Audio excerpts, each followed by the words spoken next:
I know that food personalities are supposed to behave as though every dish is the best thing they've ever tasted, but if I may keep it 55th Street with you, there's no such thing as bust-a-nut cranberry sauce. It's a delicious holiday necessity that brings acidity to a rich meal, but its supporting role status will never be elevated to stardom. Unlike potatoes or pie, it is common to have some left over after making a big batch. And every year since I found this cranberry tart recipe, I've made it with my leftover cranberry sauce. Just to give you an idea as to how long ago that was, I got this recipe off of Snapchat, back when the app might give you a recipe instead of farting grandma videos.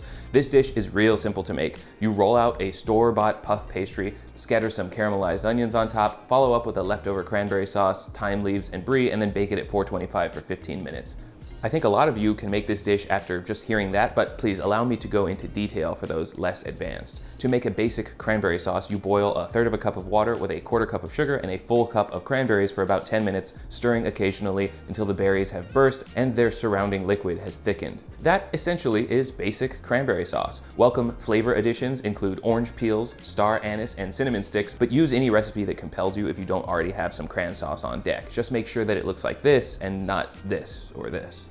Caramelizing onions is a practice with a lot of deep lore around it, so I'm fully prepared for you to crit my tech. I thinly slice an onion, put it on medium heat with 1/4 stick of butter, a glug of canola oil, and 2 pinches of salt, then leave that to cook, stirring frequently for about an hour until the onions are dark and jammy. I deglaze with balsamic vinegar, and that's it. Some people like to add sugar early on in the cooking process to speed that up, and others think that that is cheating. I won't judge you for your own personal choice, but usually I'm patient enough to let a sweet onion go all the way on its own.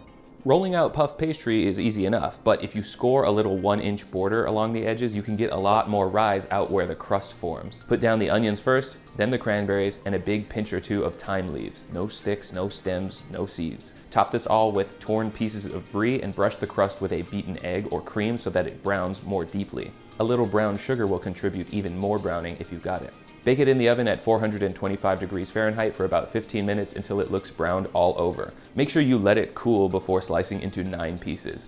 This usually gets demolished pretty quickly, so you might want to bake 2 at a time. This tart, like its constituent sauce, is not the star of any holiday table, but it comes together really quickly with components that you might already have prepared, especially around this time of year. It's giving Sandra Lee, it's giving half fancy, semi-homemade. She's serving pre-meme Cuomo-sexual and corn nut Kwanzaa cake. All it needs now is 2 shots of vodka.